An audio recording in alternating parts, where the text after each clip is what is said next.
जय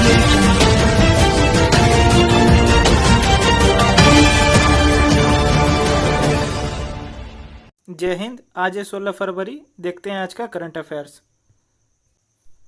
पहला प्रश्न है, देश को स्वदेशी निवेश उपलब्ध कराने के लिए इसरो ने किसके साथ साझेदारी की है?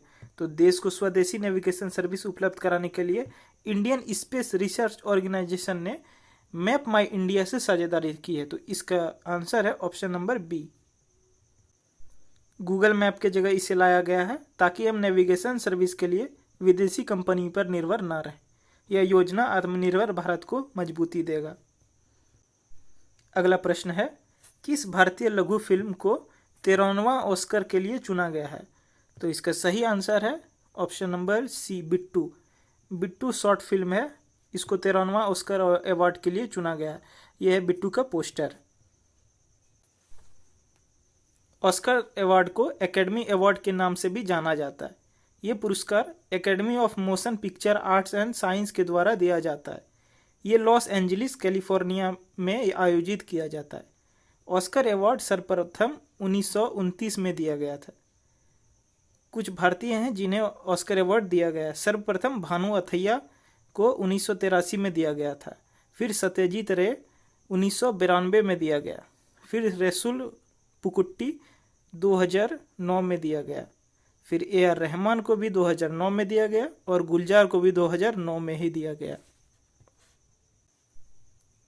देखते हैं क्वेश्चन नंबर 3। तो हाल ही में देश का पहला CNG ट्रैक्टर लॉन्च किया गया है। इस ट्रैक्टर को किसने लॉन्च किया है?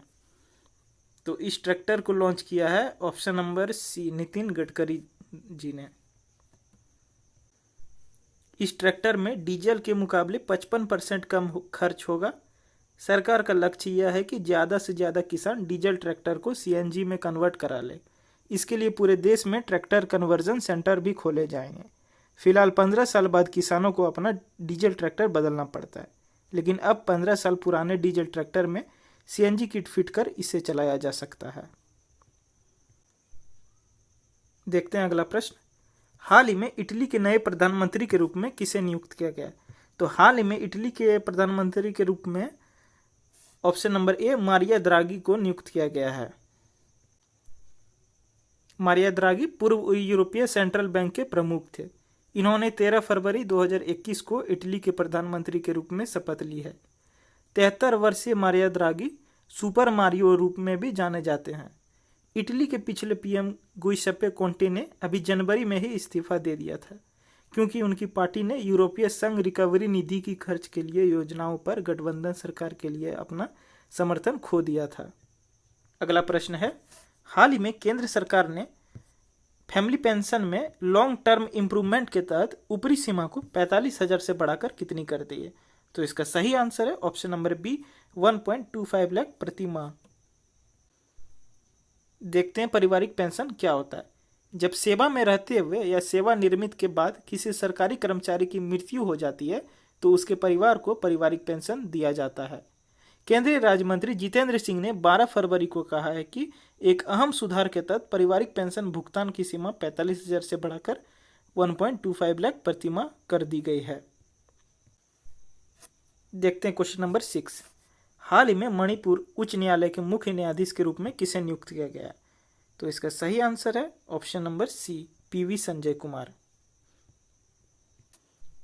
एक क्वेश्चन है कि हमारे देश में मुख्य न्यायाधीश को कौन नियुक्त करता है? इसका आंसर आप कमेंट सेक्शन में बताइए। मणिपुर यहाँ पे है, स्थित है। इसका राजधानी है इम्फाल। इसके गवर्नर हैं नजमा हेपतुल्ला और मणिपुर के मुख्यमंत्री हैं N बीरेन सिंह।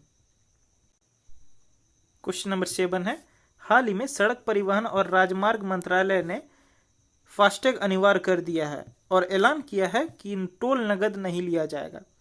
आपको बताना है कि सड़क परिवहन और राष्ट्रीय राजमार्ग मंत्री कौन है? तो इसका सही आंसर है option number C, Nitin Gadkari. सड़क परिवहन और राजमार्ग मंत्रालय ने कहा है कि राष्ट्रीय मार्गों पर टोल प्लाजा के लिए सभी लेन 15 फरवरी के रात से फास्टैग लेन घोषित हो जाएंगे। इसका उद्देश्य डिजिटल मोड में शुल्क का भुगतान को बढ़ावा देना और प्रतीक्षा समय और ईंधन खर्च कम करना है। टोल प्लाजा के फास्टैग लेन में बिना या वैध फास्टैग ना होने पर प्रवेश करने पर आपको 2 गुना जुर्माना देना पड़ेगा। वीडियो देखने के लिए धन्यवाद। मिलते हैं कल, तब तक के लिए नमस्कार।